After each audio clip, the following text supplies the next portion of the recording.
91.2 FM पर आप सुन रहे हैं radio Ipsa. Hello my amazing listener, आप सुन रहे रेडियो इप्सा 91.2 एफएम। मेरी आने वाली के साथ और शो पे मैं आ गई हूँ एक बार फिर से स्टार्टअप पे बात लेकर, क्योंकि स्टार्टअप जो है एक बहुत ही अलग चीज़ है, बहुत ही ज़्यादा इम्प्रेसिव चीज़ है, और उसमें भी विमेन एंटरप्रेन्योर्स जो है वो आजकल बढ़ चढ़कर हिस्सा ले रही है स्टार्टअप में। तो ऐसी ही एक एंटरप्रेन्योर मेरे साथ है, वो है मंजूश्री। तो वेलकम है मंजूश्री सबसे पहले तो। Okay. Thank you, Vani, for inviting me here. तो मंजूश्री, जैसे कि आप जो है ट्रेडिंग में कुछ करती हैं, क्योंकि मैं तो बहुत ज्यादा पुअर हूँ इन सब चीजों में, और वैसे भी मैंने देखा है कि फीमेल जो रहती है वो फाइनेंस से बहुत ज्यादा दूर रहती है और बहुत ज्यादा बजटिंग और इन सब में जो है वो दिमाग नहीं लगाती है। लेकिन आप जो है बिल्कुल अलग हैं, और आपने जो है वो शुरू किया है एमएस ट्रेडिंग करके, अपनी खुद की स्कूल एक स्टार्ट किया है जहाँ पर आप ट्रेडिंग सिखाती हैं। और ये बहुत ही अमेजिंग है, क्योंकि पहली बार ऐसा कॉम्बिनेशन देखा है कि फीमेल जो है वो ट्रेडिंग या शेयर मार्केट या स्टॉक मार्केट ऐसी कोई चीज चला रही है। तो कैसी रही है ये जर्नी, कैसे शुरुआत हुई और किस तरीके से आपने ये जर्नी स्टार्ट करी, वो हम जानना चाहते हैं। Okay. Thank you for giving me this opportunity for sharing my story with you. So when I was in 11th standard, so मेरे जो डैडी थे वो सेंसेक्स को वॉच करते थे काफी easily, because he has invested mutual funds में पैसा इन्वेस्ट किया। तो सेंसेक्स को जो वॉच करते थे, सेंसेक्स कभी अप कभी down, so he will always sound कि आज ऊपर चले गया, आज नीचे चले गया। तब से मुझे एक वो था क्यूरियोसिटी कि क्या है ये एग्जैक्टली, ये पापा इतना क्यों इसके लिए एक्साइटेड रहते हैं कि अभी ऊपर क्या नीचे क्या। एंड देन उसके बाद वो कैलकुलेट भी, अच्छा आज इतना रिटर्न मिल रहा है, अभी इतना रिटर्न मिल रहा है। तो सिंस देन आई डिसाइडेड कि इसमें कुछ इंटरेस्ट है, मुझे नंबर्स में इंटरेस्ट आ रहा है, अभी मुझे इसमें कुछ ना कुछ तो करना है। बट मेरी फैमिली डॉक्टर फैमिली है और सभी चाहते थे कि मैं भी डॉक्टर बनूं, but I was not interested to going for that profession, क्योंकि मैं थोड़ी सेंसिटिव हूँ, ये ब्लड एंड ऑल ये सब मैं नहीं देख सकती। सो आई डिसाइडेड कि नंबर्स मुझे अट्रैक्ट कर रहा है एंड सेंसेक्स भी मुझे अट्रैक्ट कर रहा है, तो कुछ ना कुछ तो मुझे इसमें करना है। देन मैं जब बीएससी बायोटेक्नोलॉजी कर रही थी, तो वहाँ पर हमारी एक प्रोफेसर थी, उन्होंने बताया कि एमबीए फाइनेंस। मैंने उनसे बोला कि मैम मुझे करियर बनाना है सेंसेक्स तो साइंस से और फिर finance, oh my God. So I was a bio student, but वो एक होता है अट्रैक्शन, मुझे हमेशा सेंसेक्स में आ रहा था। तो मैम ने मुझे कहा कि अगर आपको इसी में करियर परस्यू करना है तो आई वुड सजेस्ट कि अभी बीएससी बायोटेक्नोलॉजी के बाद एमएससी वेमएससी मत करना, just go for MBA finance और फिर तुम इसमें करियर अपना बिल्ड कर सकती हो। So I am really thanks to her कि उन्होंने मुझे इतना अच्छा गाइडेंस दिया at that stage. Then I decided to do MBA finance. MBA finance मैंने डन किया आईफर भोपाल कॉलेज में। आईफर में कोइंसिडेंस ये हुआ कि वहाँ पर इक्विटी के प्लेसमेंट के लिए कंपनी आई थी। और मेरे डैडी थोड़े रिजर्व थे, उन्होंने डिसाइड करके रखा था इंदौर भोपाल से आगे कहीं नहीं जाना है क्योंकि हम लोग एक छोटे रूरल एरिया से बिलोंग करते हैं। सो मुझे फर्स्ट कंपनी आई, फर्स्ट कंपनी में मैंने प्लेसमेंट अपॉर्चुनिटी मिली और मैंने वो प्लेसमेंट के लिए अपने अप्लाई किया और I got placed. अरे वाह, So I just got a profile as a equity research analyst in Capital Valley Global Research, and वो जर्नी मेरा लाइफ का सबसे बेस्ट जर्नी रहा है, क्योंकि as a equity research analyst मैंने ट्रेनिंग से स्टार्ट करा था करियर। बट जब मैं वहाँ सीनियर्स के साथ थी, ऐसा होता था कि जो सीनियर्स अपना आउटकम बता रहे हैं वो मैं उनसे बहुत पहले से शेयर करना चालू कर देती कि मुझे भी ऐसा लग रहा है, मुझे भी ऐसा लग रहा है, क्योंकि एज अ ट्रेनी आप अपने बहुत ज्यादा व्यू शेयर नहीं कर सकते हो कि स्टॉक मार्केट है, that is not a small thing कि आप अपने व्यू शेयर करें। बट देन सीनियर्स डिसाइडेड कि यार तुम्हारा ऑब्जर्वेशन तो अच्छा है, हमारे जितना ही तुम मतलब ऑब्जर्व कर लेते हो। धीरे धीरे मेरा एक्सपीरियंस बढ़ा, 6 महीने की ट्रेनिंग कंपनी भी देती है। एक्सपीरियंस बढ़ने के बाद ऐसा हुआ कि 7 मंथ से I started to give good returns to my investors. अरे वाह। मैं कंपनी के पोर्टफोलियो मैनेज कर रही थी, HNI कस्टमर्स थे मेरे पास, and one of the customer has paid 16,000 for taking my services. अरे so it was a great experience कि देन आई फाउंड कि वाओ, मतलब लोग मेरा काम पसंद कर रहे हैं। And he give me first confidence कि yes I can generate good return, because at that moment I was not aware कि एक अच्छा रिटर्न क्या कहलाता है मार्केट में। देन एक और मुझे वहाँ पर क्लाइंट मिले जिन्होंने वो काफ़ी बेयरिश ट्रेंड पे वर्क करते थे, जो मार्केट गिरता है तो उसमें भी पैसा कमाया जाता है। I will share the detail. तो उन्होंने मुझे बोला, मैं उन्हें हमेशा बुल ट्रेड देती थी, जब मार्केट चढ़ता था तब मुझे बहुत अच्छा लगता था, तो मैं उन्हें हमेशा बुल ट्रेड देती थी। उन्होंने मुझे बोला कि क्यों मैम आप बेयर साइड नहीं देखते हो क्या मार्केट को? That hit my personal ego कि अच्छा मुझे इट मींस मुझे बेयर मार्केट नहीं आया है समझ में। Then I started to do view a build like कि हाँ शेयर सेलिंग कब आती, गिरता कब है मार्केट, कौन कौन से सेंटिमेंट्स है जो मार्केट को वीक करते हैं। Then I started to do back testing, हर एक स्ट्रैटेजी पे मैंने प्रैक्टिस किया। प्रैक्टिस के बाद मुझे पता चला कि मैं तो बहुत अच्छे से इसको पिकअप कर पा रही हूँ। देन मैंने उस क्लाइंट को बोला, सर आज से आपको सेलिंग पे भी काम करवाऊँ। अरे वाह। एंड वो मेरा फर्स्ट गुरु है, राजीव सर थे वो। उनको मैं हमेशा थैंक्स बोलूँगी क्योंकि उन्होंने मेरा दोनों साइड का व्यू डेवलप करने में हेल्प करा। क्योंकि देखिए मार्केट में इतने की मार्केट सिर्फ चढ़ेगा तभी प्रॉफिट होगा, नो। ट्रेडर्स मार्केट जितने मार्केट में भी पैसा कमा सकते हैं। इस इन्वेस्टर्स के लिए वो एक हमेशा टेंशन वाला सिनेरियो रहता है, बट इन्वेस्टर्स भी पैनिक नहीं होता क्योंकि अगर आपने एक अच्छी कंपनी में इन्वेस्ट किया है तो आप उसको बॉटम से भी खरीदोगे तो आपको रिटर्न ही मिलेगा। लाइक जैसे सिंस चाइल्डहुड आप भी कोलगेट यूज कर रहे हो, मैगी खाते हैं बच्चे, नेस्ले का प्रोडक्ट है, रिलायंस के प्रोडक्ट हम यूज कर रहे हैं, एचओएल के प्रोडक्ट्स हम यूज कर रहे हैं, मारुति की कार हम यूज कर रहे हैं। तो ये ऐसी कंपनी जिन्होंने अपने बिजनेस को डिफाइन करा है, एक कस्टमर को एक सेटिस्फैक्शन लेवल प्रोवाइड करा है, so they can hold their business very nicely. Tata group है, रिलायंस ग्रुप है, अंबानी ग्रुप है, so it works very nice. तो investors don't get panic when market get slow down. तो वो और उसमें लाइक कंपाउंडिंग करते हैं, कंपाउंडिंग मींस और लोअर प्राइस से और अपनी क्वांटिटी को इंक्रीज करते हैं with a good stop loss. So then यहाँ से मेरा करियर डन हुआ। मुझे कंपनी में अपनी परफॉर्मेंस के लिए ऑलमोस्ट हर मंथ मुझे अचीवर ऑफ द मंथ का अवार्ड मिलता था। फिर मुझे एनुअल अवार्ड्स मिलने चालू, ऐसे करते करते मुझे टोटल 12 अवार्ड्स मिल चुके थे। लास्ट मेरा जो अवार्ड था कंपनी में वो था रिकॉर्ड ब्रेकर, जो कि मुझे स्पेशली फ्लोर पे आके दिया गया था एचआर ग्रुप के थ्रू, क्योंकि मैंने सारे माइलस्टोन वहाँ डन कर दिए थे अवार्ड्स के। So then I got I was suffering since AC से मुझे थोड़ा सा प्रॉब्लम हो गया था, तो ब्रीदिंग इश्यूज मुझे हो गए थे। तो डॉक्टर ने मुझे सजेस्ट किया थोड़े दिन एसी से आप दूर हो, तो मुझे वो जॉब क्विट करनी पड़ी अपनी हेल्थ की टेक केयर के लिए। देन मैंने जॉब क्विट करा। फिर मुझे काफ़ी जो मेरे जूनियर्स थे जो मेरे अंडर में ट्रेनिंग लेते थे, उन्होंने बोला ma'am why don't you start your training school, क्योंकि आप बहुत अच्छा सिखाते हो, आप एक्सप्लेन बहुत अच्छा करते हो, डिटेल में एक्सप्लेन करते हो। तो आई थॉट हाँ I should try this. Then MS trading school come in my mind. पहले मैंने इसका नाम मेंशन डिसाइड किया था। देन मेरे मम्मी पापा वेरी क्लोज है मेरे हार्ट के और सब कुछ है वो मेरे लिए। तो मेरे डैडी का नाम मुरारी है, मुरारी लाल शर्मा, एंड मेरी मॉम का नाम है शीला शर्मा। तो I decided M from daddy, S from mama, and then trading school. क्योंकि स्कूल इसलिए क्योंकि डिसिप्लिन बहुत जरूरी है। ये मैं अपने लॉ टॉक के इंटरव्यू में भी बहुत पहले 2 साल पहले बता चुकी हूँ, डिसिप्लिन तो इम्पोर्टेंट है।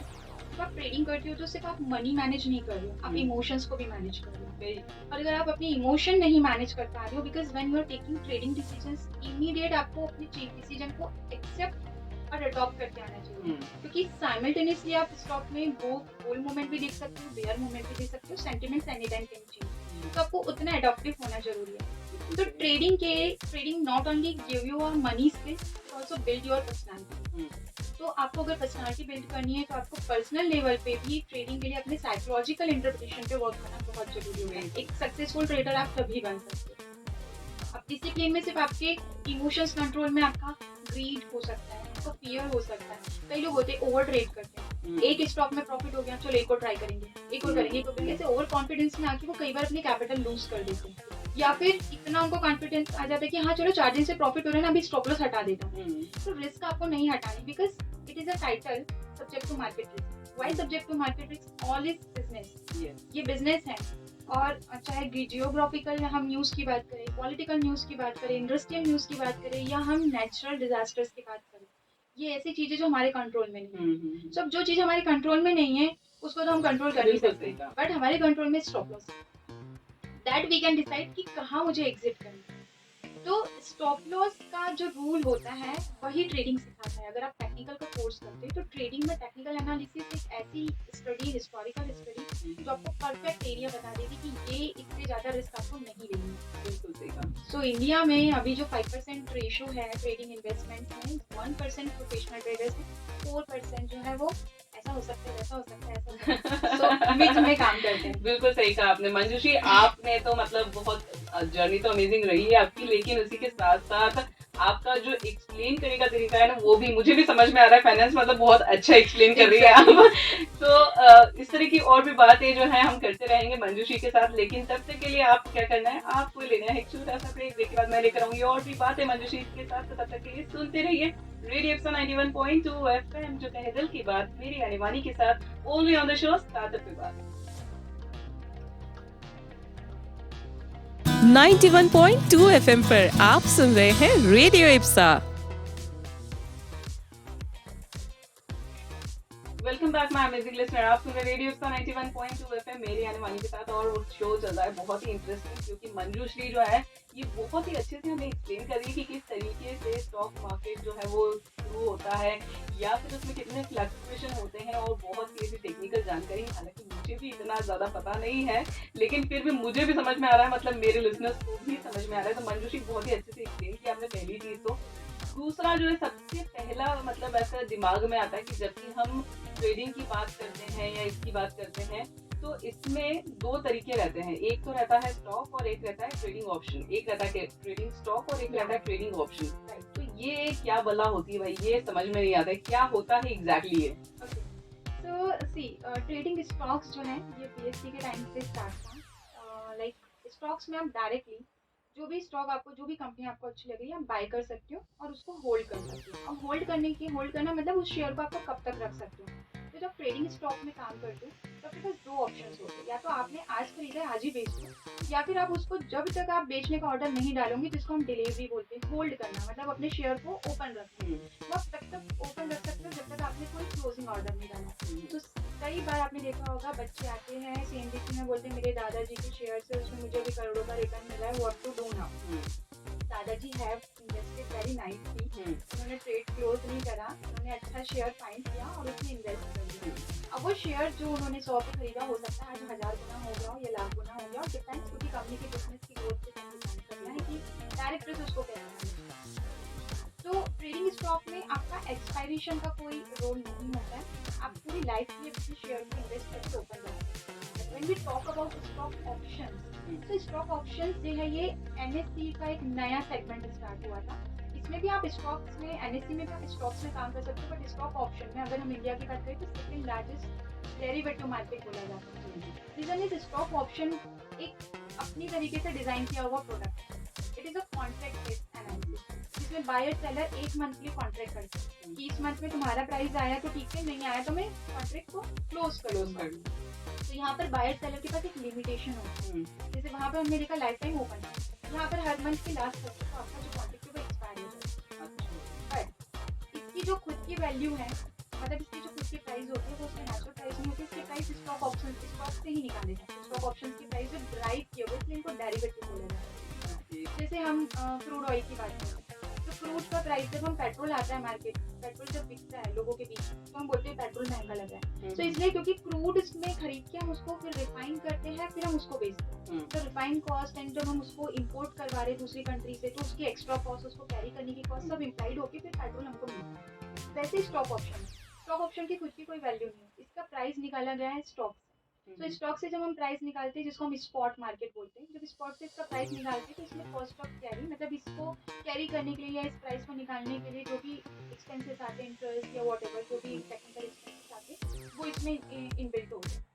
स्टॉक ऑप्शन में रिस्क ज़्यादा होती है, बट स्टॉक ऑप्शंस अगर आपने बहुत अच्छे तरीके से सीखा है और अगर आपको इसमें हैजिंग करते आती है, क्योंकि आप इसमें बाय मार्केट हैजिंग मतलब क्या होता है? हैजिंग बाय मार्केट और सेल मार्केट, मार्केट कब ऊपर जा रहा है कब नीचे जा रहा है ये किसी के हाथ में। हैजिंग में आपको, हैजिंग स्ट्रेटजीज में आपको ये बेनिफिट मिलता है कि आप बाय साइड के लिए भी और डाउन साइड के लिए भी ऑप्शन का एक कॉम्बिनेशन बना के आप ट्रेड कर सकते हो। तो अगर वो कॉम्बिनेशन आपको बनाते आ गया, स्ट्रेटेजी आपको बनाते आ गया, तो स्टॉक ऑप्शन कभी 100 गुना रिटर्न की सो यस। बट अगर आपने गलत ऑप्शन चूज कर लिया, लॉस भी हो सकता है। But again I would suggest कि अगर गलत सिलेक्ट कर भी लिया तो स्टॉप लॉस मेंटेन करो, जो अपनी कैपिटल को लूज कर। तो there is always security, but आपको उसको समझना जरूरी है। बिल्कुल सही कहा। तो ये तो सच में बहुत ही क्लियर हो गया, और मेरे ख्याल से जितने भी लिसनर्स ने हमें सुना है उनको भी क्लियर हो गया है कि भाई ये जो स्टॉक ऑप्शन जो रहते हैं, जो ट्रेडिंग के जो ऑप्शन रहते हैं, और ये जो दूसरा ऑप्शन रहता है वो भी मतलब सब अलग अलग हो गया है। और मेरे ख्याल से दिमाग में आपके आ गया होगा कि किस तरीके से आपको अगर शुरुआत करनी तो आपको कैसे स्टॉक में जाना है, और फिर उसके बाद जो है वो आप ऑप्शन में जो है जा सकते हैं। पहले स्टार्ट आप स्टॉक से करो, उसको समझ जाओ, उसके बाद स्टॉक ऑप्शंस में जाओ। बिल्कुल सही कहा। तो इस तरह की और भी इंटरेस्टिंग बातें जो है जो कि फाइनेंस और ट्रेडिंग से रिलेटेड है वो हम जारी रखेंगे मंजूषी के साथ। लेकिन फिलहाल समय हो गया एक छोटे से ब्रेक का। ब्रेक के बाद मैं लेकर आऊंगी और भी बातें मंजूषी के साथ और हम करने वाले हैं ट्रेडिंग पे बहुत ही इंटरेस्टिंग बातें। तो प्लीज बने रहिए रेडियो 91.2 एफएम पर जो कि है दिल की बात मेरे यानी वानी के साथ। शो चल रहा है स्टार्टअप पे बात। 91.2 एफएम पर आप सुन रहे हैं radio Ipsa.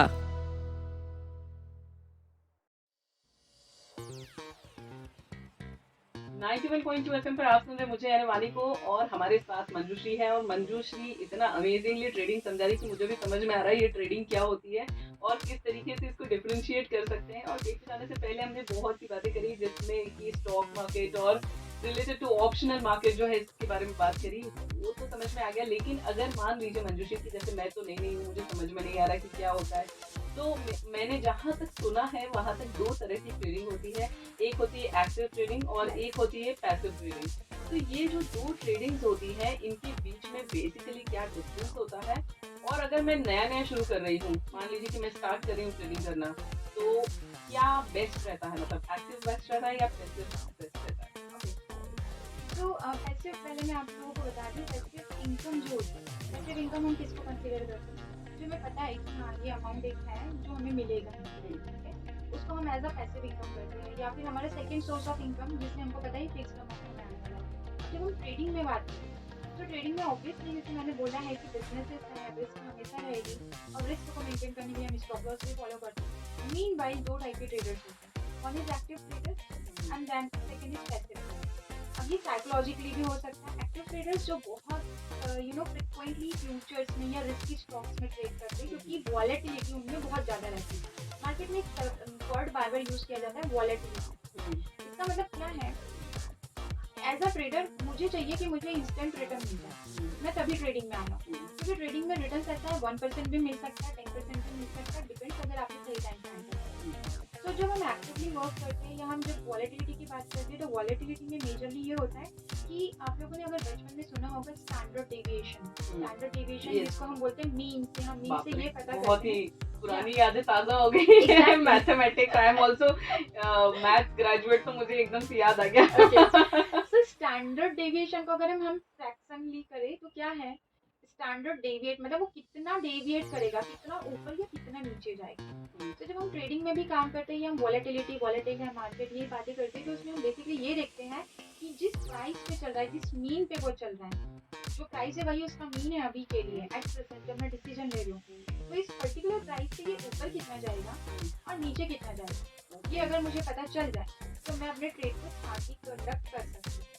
So standard deviation play a very immense role in active trading. Passive में भी करता है, but एक्टिव ट्रेडर्स या एक्टिव ट्रेडिंग स्ट्रैटेजीज में हम थोड़ा वॉलेटाइल स्टॉक्स को प्रेफर करते हैं, जिसमें हमें जल्दी से हायर साइड या लोअर साइड जो भी हमारा व्यू है उस साइड हमें अच्छा रिटर्न मिलता है। एक्टिव ट्रेडिंग में आप समटाइम्स कंजर्वेटिव ट्रेड करते हैं, ऐसे स्टॉक जिन पे स्टैंडर्ड डेविएशन बहुत ज़्यादा हाई नहीं है, मतलब जो अपनी मीन प्राइस से बहुत ज़्यादा ऊपर या बहुत ज़्यादा नीचे। एक एग्जांपल के थ्रू बताओ क्योंकि बहुत ज़्यादा कंफ्यूजिंग हो रहा है। ओके देखिए क्या होता है, जो कंसिडर किया जाता है कि जो स्मॉल कैप इंडस्ट्री होती है, छोटे छोटे स्टॉक्स जो मिड कैप कंपनी होती है, छोटे मिड स्टॉक्स होते हैं, अगर मार्केट कुछ भी रिएक्ट कर रहा है तो ये जो छोटे स्टॉक्स या स्मॉल कैप या मिड कैप होती है बहुत जल्दी गिरते हैं क्योंकि छोटे बिजनेसेस से हैम्पर जल्दी होता है।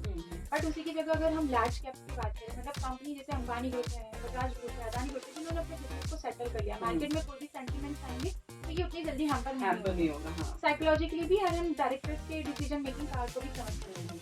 तो लार्ज बिजनेस इतनी जल्दी हैम्पर नहीं होती, स्मॉल बिजनेस जल्दी हैम्पर होती है। तो जब हम एक्टिव एंड पैसिव ट्रेडिंग की बात कर रहे हैं तो try to always trade passive. अगर आप पैसिव ट्रेडिंग करना चाहते हो तो लार्ज कैप पे ट्रेड, क्योंकि वो बहुत जल्दी फ्लक्चुएट नहीं, वो बहुत जल्दी आपकी कैपिटल को ऊपर नीचे नहीं करेगी, तो हम वहाँ पर सिक्योरली वर्क कर सकते हैं। बट एक्टिव ट्रेडिंग अगर आप कर रहे हो तो आप मिड कैप पे भी जा सकते हो, स्मॉल कैप पे भी जा सकते हो, लेकिन आप लार्ज कैप पे भी जा सकते हो। You have a open ground. So yes, इसी के थ्रू जो बिगनर्स हैं वो अपना डिसीजन ले सकते हैं। नाउ आई वुड सजेस्ट कि बिगनर्स अगर वर्क करना चाह रहे तो वो पहले पैसिव इनकम पे काम करें। पैसिव सेगमेंट्स में अब इसमें भी अलग अलग मार्केट हैं, जैसे मैंने पहले बोला स्टॉक्स में अगर आप ट्रेड कर रहे हो ये बहुत जल्दी फ्लक्चुएट नहीं होगा। उसी की जगह फ्यूचर्स में या ऑप्शन में ट्रेड कर रहे हो तो वो बहुत जल्दी फ्लक्चुएट फ्लक्चुएट होता है। तो बिगनर्स के लिए फ्लक्चुएट इतनी जल्दी हैंडल करना इजी नहीं होता है। इनिशियली आप इतनी जल्दी सेंटिमेंट्स चेंज को एक्सेप्ट नहीं कर पाते हो, तो बेटर है कि आप पहले पैसिव ट्रेडिंग करो। स्टेप्स क्या रहते हैं, मतलब जैसे अगर किसी को स्टार्ट करना है ट्रेडिंग तो क्या स्टेप्स फॉलो करना सबसे पहले चाहिए? तो डीमेट होना चाहिए। Yes. जैसे सेविंग अकाउंट में पैसे रखते हैं हम अपने मनी को सेव करने के लिए, वैसे ही जब हमको शेयर मार्केट में काम करना है तो आपका डीमेट अकाउंट होना जरूरी है। डीमेट अकाउंट एक बार आपका हो गया तो आपको स्किल्स आनी चाहिए। पहला, अगर आप बेसिक ट्रेडिंग स्टार्ट करें तो basic of stock market tricks होती है, कैंडलस्टिक्स हो गया, मूविंग एवरेज इंडिकेटर्स हो गए, नॉर्मल बेसिक इंडिकेटर्स, इन पे आप पहले काम करो और पहले इनकी बैक टेस्टिंग करो। बैक टेस्टिंग का मतलब क्या होता है मार्केट में, जो स्ट्रैटेजी आप बना रहे हो उसको एक्सेल शीट में नोट डाउन करो कि आज मैंने इतने में खरीदा, इतने में बेचा, इतने में। उसमें आप अपना हिट रेशो देखो कि कितनी बार में प्रॉफिट मिला, कितनी बार में लॉस मिला। जब आप लॉस में हो तो वहाँ पर आप उस दिन लिखो कि मैंने मिस्टेक क्या करा, उसको आप अडॉप्ट करो कि अब ये मिस्टेक दोबारा नहीं करूँगा। उससे आपके धीरे धीरे धीरे धीरे जो ट्रेडिंग पैसे भी आप काम कर रहे हो, जैसे आपको कॉन्फिडेंस बिल्ड होगा you will be active and you can move दूसरे सेगमेंट्स, फ्यूचर्स में, ऑप्शंस में, कमोडिटी मार्केट लाइक गोल्ड में भी ट्रेड होता है, सिल्वर में भी ट्रेड होता है, फॉरेक्स में ट्रेडिंग होती है, करेंसी मार्केट में ट्रेडिंग होती है, बॉन्ड मार्केट में ट्रेडिंग होती है। फिर पूरा ग्राउंड आपको 24 घंटे आप मार्केट से पैसे कमाएंगे। बिल्कुल सही है। तो शुरुआत आपको जो है डीमेट अकाउंट से ही करना है और उसके बाद थोड़ा सा ऑब्जर्वेशन जो है वो थोड़ा सा पेशेंस रख के ऑब्जर्वेशन करना है। स्टैंडर्ड डेविएशन जैसा कि इन्होंने बताया है कि वो थोड़ा सा ध्यान में रखना है। मुझे ऐसा लगता था कि ये कहाँ काम आने वाला है, तो सच में ये काम आता है। स्टैंडर्ड डेविएशन जो है उसको ध्यान में रखना है और उसके अकॉर्डिंग जो है अपना एनालिसिस करना है। तो बिगिनर्स अगर आप करना है ट्रेडिंग तो सबसे पहले जाइए और अपना डीमेट अकाउंट ओपन कराइए और उसके बाद शुरू करिए ऑब्जर्व करना। तो मंजूषी और भी बहुत सारी बातें बताने वाली है, बहुत सारी टिप्स एंड ट्रिक्स भी बताने वाली है, लेकिन अभी जो है एक लेते हैं छोटा सा ब्रेक के बाद और भी बातें करेंगे मंजूषी से। तो तब तक के लिए सुनते रहिए रेडियो 91.2 FM जो कह दूं की बात मेरी आने वाली के साथ, और शो चल रहा है स्टार्टअप विभाग 91.2 FM पर आप सुन रहे हैं रेडियो इप्सा।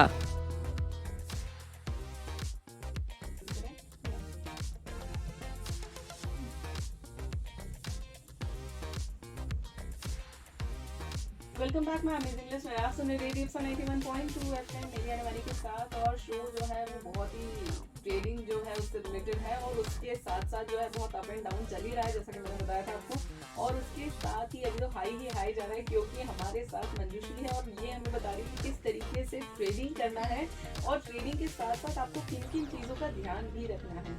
तो भाई अगर आप ट्रेडर बनना चाहते हैं तो आपने सबसे पहले डीमेट अकाउंट ओपन करा लिया जैसे कि मंजूषी ने बताया। उसके बाद आपने एनालाइज करना स्टार्ट कर दिया और उसके बाद जो है मार्केट को एनालाइज करते करते जो है चीज़ों को सीखना स्टार्ट कर दिया।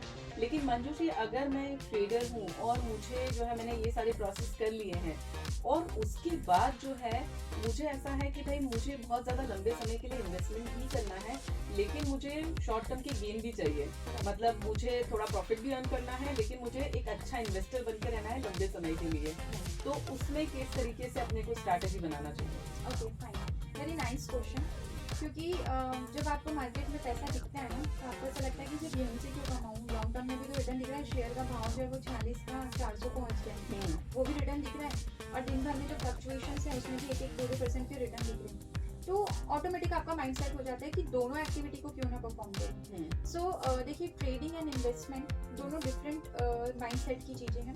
जब आप ट्रेडिंग करते हो तो आप प्राइस के लिए काम करते हो कि 100 की चीज़ 150 हो जाए या 200 हो जाए, ये आपका मेजर फोकस होता है। When you are investing, so you are not looking for the price. Yes. You know the value of stock. ठीक है कि नहीं पोटेंशियल है बिजनेस में, ये कितना भी गुना बढ़ सकता है। तो अभी मुझे इसके प्राइस से कोई लेना देना नहीं है। I want to invest in and I will hold it till then I will get the good returns जो मैं एक्सपेक्ट कर रहा हूँ। जैसे टाटा ग्रुप पे सबका ट्रस्ट है, एवरीवन नोज कि टाटा ग्रुप तो अच्छा ही करेगा। बिल्कुल सही। सो ऐसे ही जब आप ट्रेडिंग एंड इन्वेस्टमेंट करते हो तो ट्रेडिंग व्हाट आई प्रिफर, मैं 2 डिफरेंट अकाउंट्स रखती हूँ। ट्रेडिंग के लिए मेरा दूसरा अकाउंट है, इन्वेस्टमेंट के लिए मेरा दूसरा अकाउंट है। मैं बार बार ट्रेडिंग के बेसिस में अपने इन्वेस्टमेंट के डिसीजन को हैम्पर नहीं कर सकती कि आज थोड़ा अगर स्लाइटली 50 पॉइंट गिर रहा है, मुझे पता चल गया बीइंग अ ट्रेडर, मुझे मालूम है कि आज मतलब ये 50 पॉइंट्स गिरने वाला है, तो मैं ये नहीं हैम्पर हो जाऊंगी कि अरे मेरा इन्वेस्टमेंट है तो चलो मैं उसको भी निकाल देती हूँ। हर पॉइंट पे आप अपनी इन्वेस्टमेंट को रिमूव नहीं कर सकते हो, अदरवाइज जिस अच्छी प्राइस पे आपने पोजीशन बनाई है माइट भी वो प्राइस आपको दोबारा मांगे। तो इन्वेस्टमेंट का जो आपका अकाउंट होता है उसको आप हमेशा सेपरेट रखो। इन्वेस्टमेंट स्ट्रैटेजीज जो होती है उसके लिए फंडामेंटल एनालिसिस यूज करते हो, वैल्यू ऑफ स्टॉक्स फाइंड करते हो एंड देन यू इन्वेस्ट, तो उसको आप सेपरेटली रखो। आप ट्रेडिंग कर रहे हो तो उसमें टेक्निकल एनालिसिस वर्क करता है, प्राइस एक्शन वर्क करते हैं, तो आपको इनके बीच में अगर बैलेंस बनाना है तो इन्वेस्टमेंट एक बार कर दिया ना तो डेली चेक मत करो, never go to your demat account. बहुत ज्यादा आदत है सबको कि आज कितना बड़ा है, आज कितना बड़ा है। बार बार आप चेक करोगे, आपके बार बार डिसीजन यहाँ पर होंगे। और ट्रेडिंग में और इन्वेस्टमेंट में दोनों में डिसीजन आपके अलग अलग व्यू के होते हैं। ट्रेडिंग में आपका शॉर्ट टर्म डिसीजन होता है, इन्वेस्टमेंट में आपका लॉन्ग टर्म डिसीजन होता है। अब लॉन्ग टर्म डिसीजन आपने मान लो आपने अपनी लाइफ में डिसाइड कर लिया है कि मुझे 10 साल बाद एक अच्छा सर्जन बनना है, क्योंकि बीच बीच में अगर कोई पेपर आपका क्लियर नहीं हो पा रहा तो क्या आप अपने उस फाइनल गोल को चेंज करोगे? Obviously not. तो ऐसे कोई डिसीजन आपको बार बार चेंज नहीं करना है एंड इन्वेस्टमेंट को आपको सेपरेट करना है। स्ट्रैटेजीज वाइज अगर बात करूँ तो आपको स्किल्स पे अगेन वर्क करना पड़ेगा। ट्रेडिंग के लिए आपको टेक्निकल एनालिसिस सीखना पड़ता है, इन्वेस्टमेंट के लिए आपको फंडामेंटल एनालिसिस सीखना पड़ता है। बट ट्रेडिंग में भी कुछ मेथड्स होती है जो एटलीस्ट आपको 6 मंथ की होल्डिंग के कॉल्स बताती है, जिसमें मूविंग एवरेज क्रॉसओवर सबसे अच्छी मेथड मानी जाती है। उसमें पेयर बनाते हैं हम, एक सिंपल लाइन का और एक कॉम्प्लिकेटेड लाइन का, मतलब एक वेट होता है simple moving average and fast moving average. So मैं बहुत ज़्यादा टेक्निकल ना जाते हुए मतलब मैं जस्ट बेस बता रही हूँ कि क्यों किस बेसिस में ट्रेडर्स डिसीजन लेते हैं। एक अच्छा ट्रेडर जो होता है, क्योंकि मिथ है मार्केट में कि कोई भी इन्वेस्ट कर सकता है, कोई भी ट्रेड कर सकता है। नो, हर चीज़ के पीछे एक लॉजिक है। मूविंग एवरेज मतलब सिंपल सा कि कितना प्राइस मूव करने वाला है सर्टेन प्राइस में या सर्टेन टाइम के साथ, तो उसके कुछ पेयर्स होते हैं, उसको आप आइडेंटिफाई करके लॉन्ग टर्म के लिए भी इन्वेस्ट कर सकते हो, शॉर्ट टर्म के लिए भी ट्रेडिंग कर सकते हो। That is really good. मतलब हाँ, अगर आपको बहुत ज्यादा इन्वेस्टमेंट में देखना है तो आपको बहुत ज्यादा शॉर्ट टर्म गेन नहीं देखना है। Exactly. और अगर आप शॉर्ट टर्म जो गेन के लिए कर रहे हैं तो उसमें आपको इन्वेस्टमेंट पॉइंट ऑफ व्यू नहीं रखना, सबको अलग अलग देना है। Exactly. मतलब अभी इसको हम थोड़ा सा और सिंप्लीफाइड करते हैं। देखिए ट्रेड, मान लो मैंने आज कोई बिजनेस स्टार्ट करा, डेली मुझे बिजनेस में प्रॉफिट होगा ये जरूरी नहीं है। आज मेरा बिजनेस ऊपर जा सकता है, कल थोड़ा सा नीचे आ सकता है। आज सेल्स अच्छी हो सकती है, कल सेल्स थोड़ी डाउन हो सकती है। तो ये जो ऊपर गया अंदर नीचे आया, ये ट्रेडिंग है। जब आप ऊपर जाने के प्राइस पे भी फाइंड कर रहे हो कि हाँ इतने से इतना जाएगा तो ये ट्रेडिंग है, इतने से इतना आएगा तो ये मेरा ट्रेडिंग का सेकंड जो बेयर ट्रेडिंग है, सेलिंग ट्रेडिंग है, वो होगा। बट जब इन्वेस्टमेंट, बट मुझे मालूम है कि आज प्राइस ऊपर नीचे हो रही है, बट मुझे लॉन्ग टर्म पता है ना कि मेरे कस्टमर सेटिस्फाई हैं, बिल्कुल ये मेरे फिक्स्ड कस्टमर है, ये मेरे पास हमेशा रहेंगे, लाइफ टाइम मुझे इनसे रेवेन्यू आने वाला है, तो वो लॉन्ग टर्म में ग्रो ही करेगा। When if I am maintaining my product quality, if I am maintaining my customer satisfaction, तो लॉन्ग टर्म में I will add value, even more than value. और हो सकता है 100 की जगह मेरे 1000 कस्टमर्स बन जाए, लाखों कस्टमर्स बन जाए, so it will give a huge return. So ये मेजर डिफरेंस है ट्रेडिंग एंड बहुत ही क्रिस्टल क्लियर कर दिया आपने कि क्या डिफरेंस होता है शॉर्ट टर्म में और लॉन्ग टर्म इन्वेस्टमेंट में। और ट्रेडिंग और इन्वेस्टमेंट जो है उसके पॉइंट ऑफ व्यू भी समझ में आ गए। मेरे ख्याल से मुझे समझ में आ गया, तो मेरे लिसनर्स को तो डेफिनेटली समझ में आ गए होंगे कि किस तरीके से डिफरेंस रहता है और कैसे आपको स्ट्रैटेजीज प्लान करनी रहती है जब आप ट्रेडिंग कर रहे हैं और जब आप इन्वेस्टमेंट कर रहे हैं। तो मंजूषी बहुत ही अमेजिंग सी चीजें बताई हैं आपने और क्लैरिटी के साथ बताई है, लेकिन अभी बहुत सारे सवाल हैं जिनके जवाब आपको देना है। तो आपको कहीं नहीं जाना है और हमारे लिसनर्स को भी कहीं नहीं जाना है, क्योंकि उनको सुनना है रेडियो इप्सा 91.2 FM और सुनना है मेरा ये शो जिसका नाम है स्टार्टअप के बाद। So stay tuned.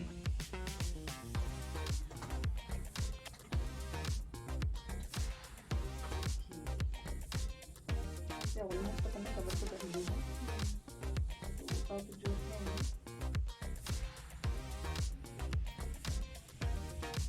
Welcome back my amazing listener. आप सुन रहे रेडियो इप्सा 91.2 FM मेरी अनवानी के साथ, और शो पे हम बात कर रहे हैं स्टॉक मार्केट के बारे में, ट्रेडिंग के बारे में और भी इन्वेस्टमेंट के बारे में और बहुत सारी ऐसी टर्म जो कि फाइनेंस से रिलेटेड है। और मंजूषी जो है हमें इतनी क्लिस्टर क्लैरिटी से जो है चीज़ें बता रही हैं कि सारे फंडेज जो हैं, अगर आप इन्वेस्ट करना चाहते हैं, अगर आप स्टॉक मार्केट में जाना चाहते हैं, अगर आप ट्रेडिंग करना चाहते हैं, तो मेरे ख्याल से ये शो आपके लिए बहुत ही अमेजिंग साबित होने वाला है और आपको बहुत ज़्यादा प्रॉफिट भी होने वाला है। लेकिन एक चीज़ जो मंजूषी, हमने बहुत सारी बातें कर ली है, लेकिन एक चीज़ मुझे ऐसा लग रहा है कि जो हमारे बिजनेस को जानना बहुत ज़्यादा जरूरी है, वो है फंडामेंटल एनालिसिस।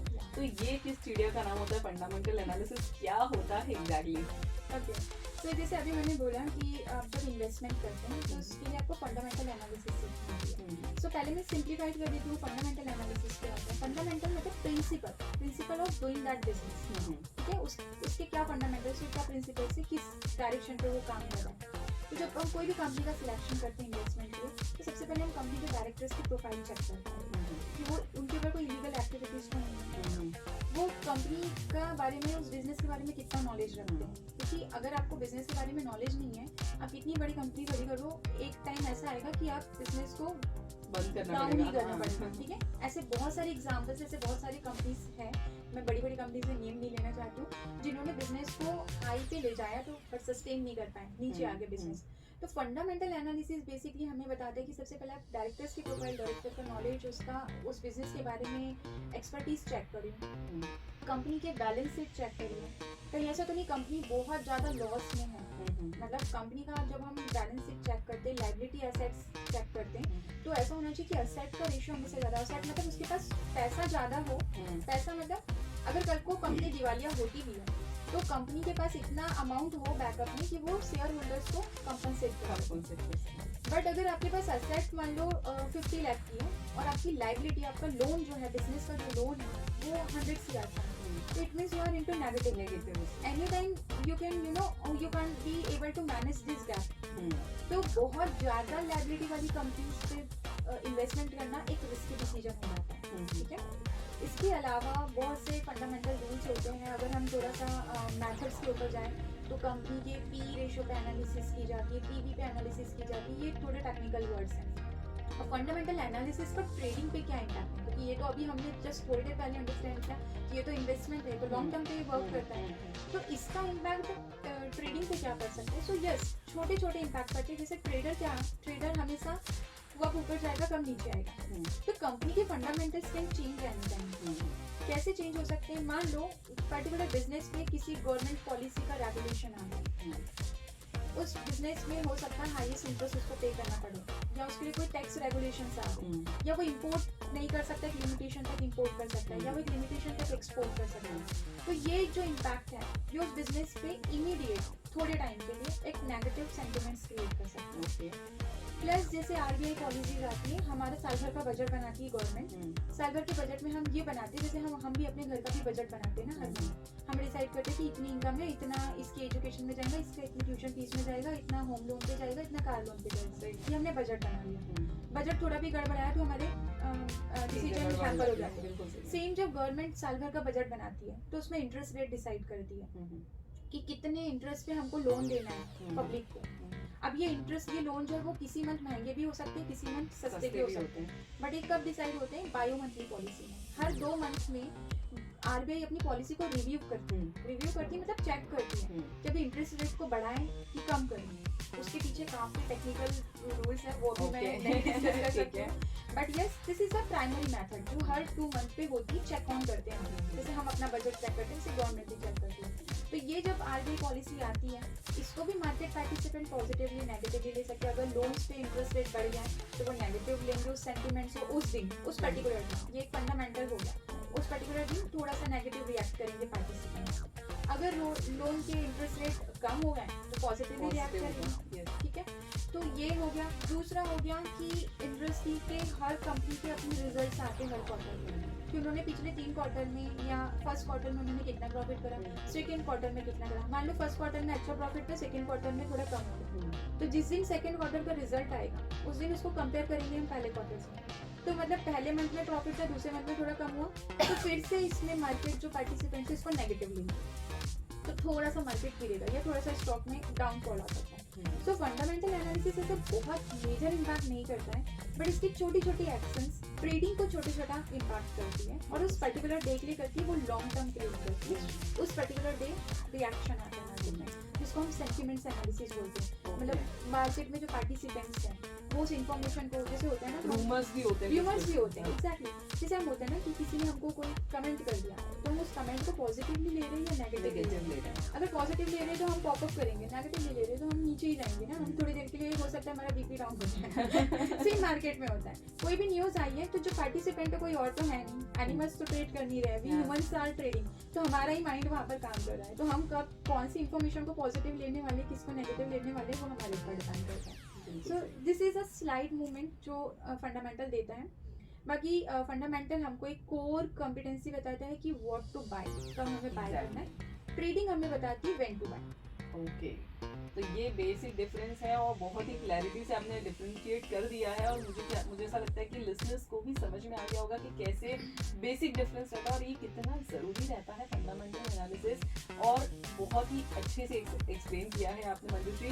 सो वो लास्ट में बस मैं ये कहना चाहती हूँ कि भाई आपने तो सारे फंडे क्लियर कर दिए हैं, लेकिन जो बर्डिंग एंटरप्रेन्योर्स हैं हमारे, जो इस ट्रेडिंग में आना चाहते हैं या कुछ करना चाहते हैं इसी फील्ड में, उनके लिए आपका क्या मैसेज है? सबसे पहले तो मैं बोलूँगी कि आप लोग अभी जो है नेटफ्लिक्स में एक सीरीज आई थी हर्षद मेहता जी की, स्कैम 1992। यस, अब उसमें एक डायलॉग था, इश्क है तो रिस्क है, रिस्क है तो इश्क है, ऐसा कुछ डायलॉग था। तो सी देखिए, यूथ ज़्यादा एक्साइटेड मत होइए, वो फिक्शन है, कोई हर्षद मेहता जी ने रियल लाइफ में ऐसे कोई डायलॉग नहीं मारे होंगे कि रिस्क है तो इश्क है। This is just a fiction. एक मूवी को क्रिएट करने के लिए डायलॉग्स क्रिएट किए जाते हैं ताकि वो मूवी लोगों के अटेंशन में, ठीक है? तो डोंट गेट इट पर्सनली, ज़्यादा रिस्क के चक्कर में नहीं भागना है, नहीं तो बहुत ही अच्छा लॉस भी नहीं मिलेगा और रिस्क तो मिलेगा। सो जो एंटरप्रेन्योर्स जो ट्रेडिंग में अपना बिजनेस करना चाह रहे हैं या इसको एज अ सेकंड सोर्स या प्राइमरी सोर्स प्लान कर रहे हैं, तो trading is very simplified things, don't make it complicated. Just 1 and 2 month आप प्रैक्टिस करिए, जो भी स्ट्रैटेजीज आप रन कर रहे हो, जो भी स्ट्रैटेजीज आप लर्न कर रहा है, उस पर आप बस एक बार प्रैक्टिस करते रहिए, प्रैक्टिसिंग करते रहिए, उसके बाद उस स्ट्रैटेजी को अप्लाई करना स्टार्ट करिए। साल भर आप लो अपना टाइम, साल भर आप हर टाइप के वेदर को देखो, विंटर में कौन से प्रोडक्ट की डिमांड है, जैसे एशियन बैंक के जो शेयर्स के भाव है वो दिवाली के टाइम पे राइज होती है क्योंकि डिमांड बढ़ गई उसकी, तो डिमांड जब बढ़ती है तो प्राइस भी हाई होता है। डिमांड सप्लाई का बहुत मेजर रोल होता है मार्केट में। सो आप ये कर सकते हो। प्लस सेकेंड जो मुझे पर्सनली लगता है, ये मैंने अपने इंडॉट ऑफ इंटरव्यू में भी कहा था कि मुझे जो लगता है एक वुमेन बहुत अच्छी ट्रेडर बनती है। ओके, इसका रीजन मैं बता रही हूँ, बहुत कंजूस होती है वुमेन्स। वो अपने जेब का एक पैसा भी किसी को देगी ना तो 10 बार सोचेगी। तो जो अग्रेशन होता है ट्रेडिंग में, जो यूजुअली मेल कैंडिडेट्स करते हैं, वो अग्रेशन वुमेन्स में नहीं होता है। वो जब ट्रेड करेगी तो वो सिक्योर ट्रेड को ज़्यादा सोच समझ के करेंगी और बहुत प्रॉम्प्ट डिसीजन लेगी। प्लस आपने देखा होगा ना, मैंने ये पहले भी बोला है कि उनकी आदत होती है कीप सेविंग्स। वो तकिए के नीचे, गुल्लक में, एनीवेयर यू विल फाइंड कि उनके पास कहीं ना कहीं पॉकेट में, पर्स में कहीं ना कहीं वो थोड़ा थोड़ा अमाउंट सेव करके रखते हैं। तो when womens come into trading, वो पैसा बचाना बहुत अच्छे से जानती है और उसी की वजह से वो सिस्टमेटिकली बहुत अच्छे से ग्रो करती है। ट्रेडिंग पे आप उसको कभी भी ऐसा मत लीजिए कि आपको ओवरनाइट अंबानी अडानी बनना है। आप ये सोचिए कि अगर मैं 15,000 की जॉब 8 घंटे कर रहा हूँ और उसी की जगह अगर मुझे 15,000 1 घंटे ट्रेडिंग में सही तरीके से काम करके मिल रहा है, that is much better for me to you know giving this much hours for going for a 9 to 5 job और फिर अपने आप को इतना पैनिक करना और फिर 15,000 में कुछ सेव ही नहीं कर पाना। धीरे धीरे ट्रेडिंग में आप 15,000 से हो भी सकता है नेक्स्ट मंथ 25 में पहुंच जाओ, देन 45 में। तो जो साल भर का पैकेज आपका 1.5 लाख का था, वो माइट भी आप ट्रेडिंग के थ्रू धीरे धीरे इंक्रीज करके 3.5 लाख या 5.5 लाख कर सकते हो। But it takes time, don't get in hurry, it takes time. Consistency is important. मैं अगर आज इतना ट्रेडिंग के बारे में बात कर पा रही हूँ, so it is my 10 year experience. I give my time to the trading, I give time to my strategy, सबको प्रैक्टिस करके एनालाइज करके देन आई गॉट कि यस दिस स्ट्रैटेजी वर्क, हम इस तरीके से वर्क करें। बिल्कुल सही। एग्जिट पे कभी भी इमोशनली अटैच नहीं होना है किसी भी शेयर से। एग्जिट करो, 100 की चीज अगर 98 आ गई, एग्जिट कर दो, उसको 68 तक वेट मत करो। बिल्कुल सही। वो आपका सिर्फ डिसीजन हैम्पर करेगा और आप सिर्फ पैनिक हो गए और आप अपने डिसीजन पे बार बार डाउट रीग्रेट भी करते एंड सेल्फ डाउट अगर आपको क्रिएट हुआ तो उसको वापस बिल्ड करने में बहुत टाइम लगता है। So this is my message for. Thank you so much Manjushree, आपने बहुत ही अच्छे से एक्सप्लेन किया है और मेरे ख्याल से जितने भी विमेन हमको सुन रही है वो कहीं ना कहीं एक अगर इनिशिएटिव ले लेंगे तो हमारा जो टॉक शो है वो सफल हो जाएगा। So thank you so much for coming to our studio और इतना अच्छा आपने एक्सप्लेन करने के लिए। Thank you so much for giving this opportunity. Traders तक ये मैसेज पहुंचाना बहुत ज़रूरी था। आई होप कि आपका ये चैनल लोगों को बहुत अच्छे से अवेयर करेगा। Thank you Manjushree. तो ये थी मंजूश्री हमारे साथ और उन्होंने हमें बहुत अच्छे से एक्सप्लेन किया है ट्रेडिंग में क्या होता है, स्टॉक मार्केट में क्या होता है, बहुत सारी ऐसी बातें। और इनका स्टार्टअप जो है वो भी अमेजिंग है, एमएस ट्रेडिंग स्कूल है और ये ट्रेडिंग सिखाती भी है। तो अगर आपको जानना है ना ऐसी स्टार्टअप के बारे में तो आपको क्या करना है, आपको पता ही है मैं हर बार लेकर आती हूँ स्टार्टअप के बाद और इसमें लेकर आती हूँ कुछ इनोवेटिव प्रैक्टिसेस। तो अगर आपको सुनना है तो सुनते रहना है रेडियो इप्सा 91.2 एफएम, जो कह दिल की बात मेरी आने वाली के साथ। और शो है स्टार्टअप के बाद 91.2 एफएम पर आप सुन रहे हैं रेडियो इप्सा।